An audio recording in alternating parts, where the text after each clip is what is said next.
Science 6, Quarter 4, Week 1, Melc-Based. Let's learn about changes due to earthquakes and volcanic eruptions. This is from Learner's Packet Lip. Hello kids, it's me, Teacher Frel. Don't forget to subscribe, like, and share, and hit the notification bell for the latest video. You can also follow my Facebook page, Teacher Frel TV.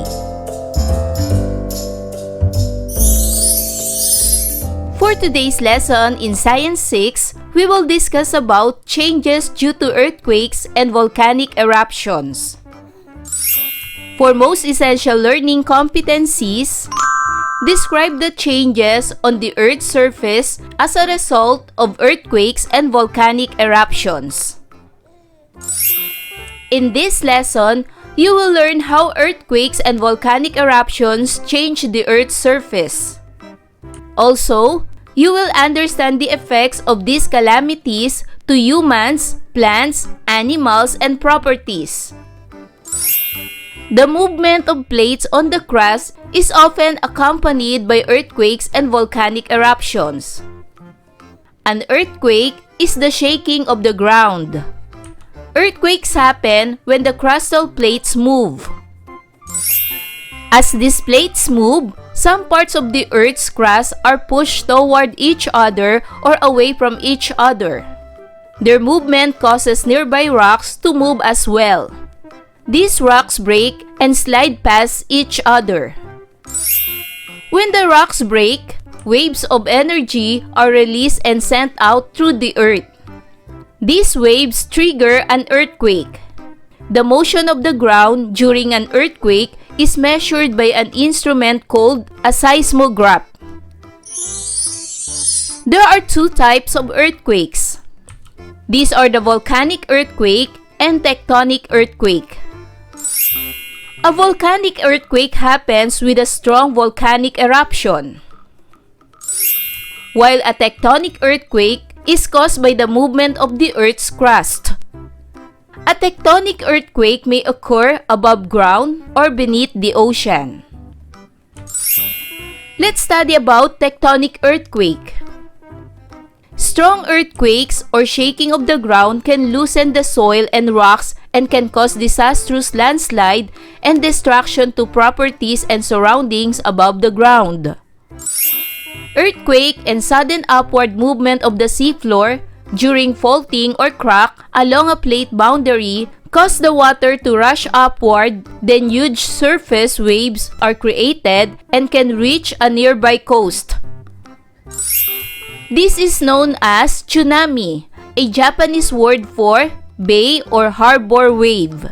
A gigantic wave, sometimes 150 kilometers long, traveling at about 180 kilometers per hour, and increases in height while traveling, rising as high as 30 meters as it approaches shore. When a tsunami is about to come, water is first observed to move out to sea, uncovering long stretches of coastal bottom. In a few minutes, giant waves rush and carrying everything within, reach back to the sea. Let's study about volcanic eruptions. How does a volcanic eruption occur? When tectonic plates collide, massive rocks underground deform and trigger a buildup of temperature and pressure. The high temperature and pressure results in the melting of rocks, producing magma. Inside the volcano is a magma chamber. Molten rock inside this chamber is forcefully driven out by the intense heat and pressure. The release of magma from the crater is called volcanic eruption.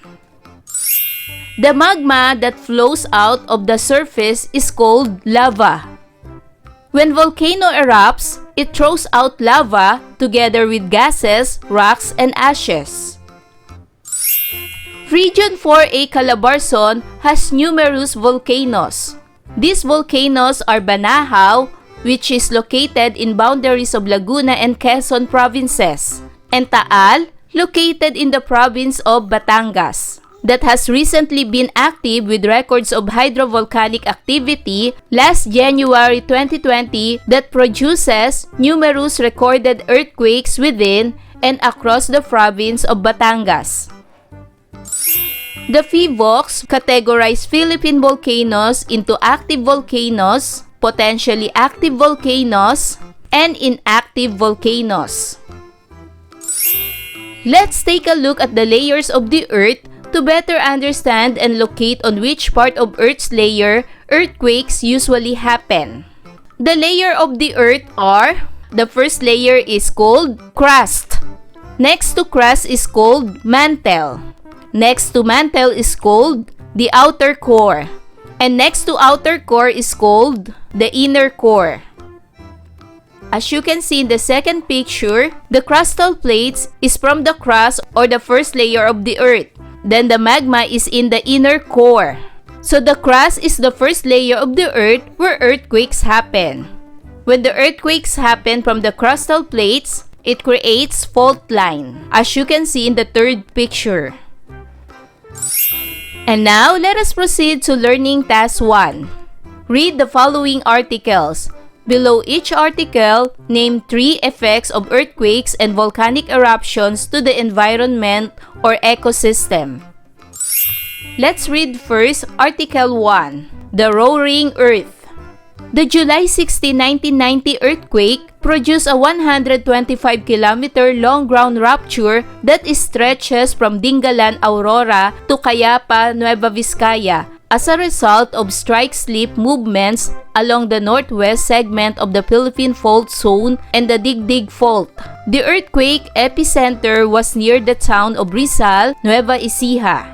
Damage to buildings, infrastructures, and properties amounted to at least 10 billion pesos, a part of which was caused by ground rupturing.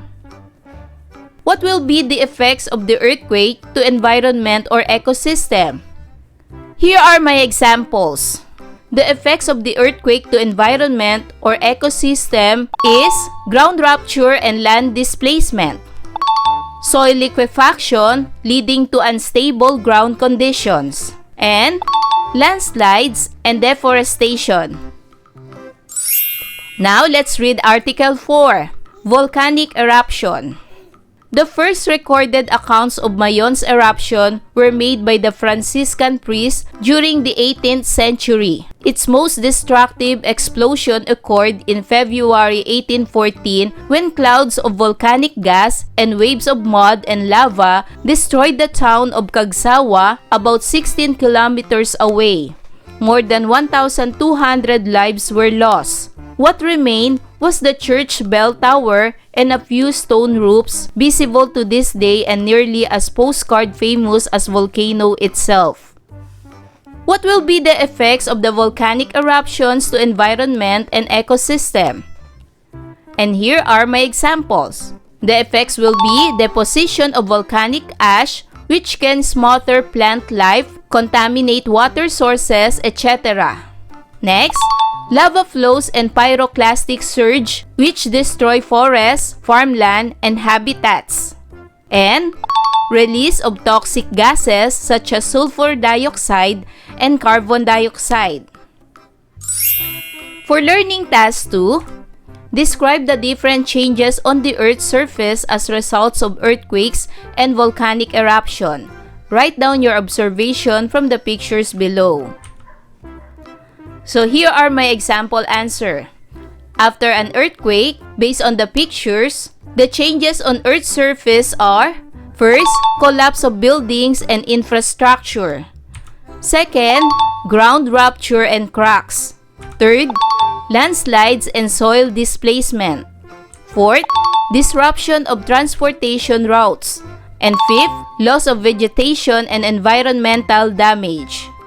Next, after a volcanic eruption, based from the pictures, the changes on Earth's surface are: first, destruction of infrastructure and settlements. Second, deposition of volcanic ash. Third, damage to agriculture and food sources. Fourth, loss of vegetation and barren landscapes. And fifth, changes in landforms. For learning task 3, perform this activity. Write your observations, results obtained from the activity, and answers on your answer sheet. The activity title is When Crustal Plates Move. Materials needed are 2 thick books, table with smooth surface, toy structures, figures, miniatures. Procedures. First, place the 2 books with open pages facing each other on a table with smooth surface. Second, place the toy structures, figures on top of the books. Third, push the 2 books slowly towards each other. Try pushing and pulling the books smoothly. And fourth, observe how they stick to each other. For the results, draw the results of your activity after doing the procedures. And answer the following questions on your answer sheets. First question, what happened when you push the 2 books towards each other? Second question, what are your observations and how do you relate them to real life? Third question, how would you plan and prepare in case an earthquake occurs in your place? So answer the following questions after doing the procedures of your activity. For learning task 4, answer the following questions in relation to the information learned from the lesson. Do this on your answer sheet. Number 1. Why does the Philippines experience both tectonic and volcanic earthquakes? And here is my example answer. The Philippines experiences both tectonic because it is located along the Pacific Ring of Fire, a region with frequent seismic and volcanic activities. Second question, how would you relate the changes of Earth's surface to the earthquake activities and volcanic eruptions? And here is my example answer. Earthquake activities and volcanic eruptions significantly alter the Earth's surface. Earthquakes can cause ground ruptures, landslides, and soil liquefaction, leading to changes in landscapes and the destruction of infrastructures. Volcanic eruptions result in lava flows, ash deposits, and crater formations, reshaping landforms and affecting ecosystems. Both natural events contribute to the continuous evolution of the Earth's surface over time. And for the third question, is it possible for both earthquake and volcanic eruption to occur simultaneously at the same place or location? Why or why not? And here is my example answer. Yes, it is possible for both an earthquake and a volcanic eruption to occur simultaneously in the same location. This happens because volcanic activity often triggers earthquakes. When magma rises beneath a volcano, it causes pressure and stress on surrounding rocks, leading to seismic activity. These earthquakes, known as volcanic earthquakes, may precede or accompany an eruption. However, not all earthquakes are related to volcanic activity. Tectonic earthquakes occur independently due to the movement of Earth's plates. For learning task 5, make a photo collage of the different changes or effect of a volcanic eruption and earthquake to people, properties, plants, and animals. And here are my examples. People. This will be the changes after the volcanic eruption and tectonic earthquakes. For plants, this was the changes. For animals, this was the changes. And for the properties, this was the changes. So after tectonic earthquakes and volcanic eruptions, these were the changes for people, plants, animals, and properties. For learning task 6, make an emergency preparedness plan or guide. Prepare your plan on short bond papers. Use these emergency preparedness tips or steps in preparing your plan. Step 1. know the risks. For example, know the risk of earthquake and volcanic eruption. Step 2. Make a plan. Plan for specific risks. Neighborhood safety plan. Household plan like emergency exits, meeting places, copies of important documents. And workplace plan. Step 3. Get an emergency kit, like basic emergency kit items. For learning task 7, design an emergency preparedness kit. Show your emergency kit to your teacher containing basic items included in your kit. Paste the picture of the emergency kit on your answer sheet. And for the assessment, directions. Write true if the statement is correct and false if not. Number 1. Volcanic eruptions can destroy properties and kill people. Is it true or false? Very good. The correct answer is true. Number 2. Ashes emitted by the volcano can make the soil more fertile. Is it true or false? Very good. The correct answer is true. Number 3. When a volcano is about to erupt, the nearby places may also experience an earthquake. Is it true or false? Very good. The correct answer is true. Number 4. The crust in the first layer of the earth where earthquakes happen. Is it true or false? Very good. The correct answer is true. And number 5, earthquake is the shaking and trembling of the ground. Is it true or false? Very good. The correct answer is true. Directions. Write a check if it is good practice for disaster preparedness and cross if not.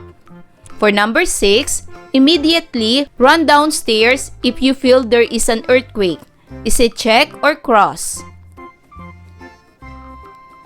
Very good. The correct answer is cross. Number 7. Wear a face mask or cover your nose when there is an ash fall. Is it check or cross?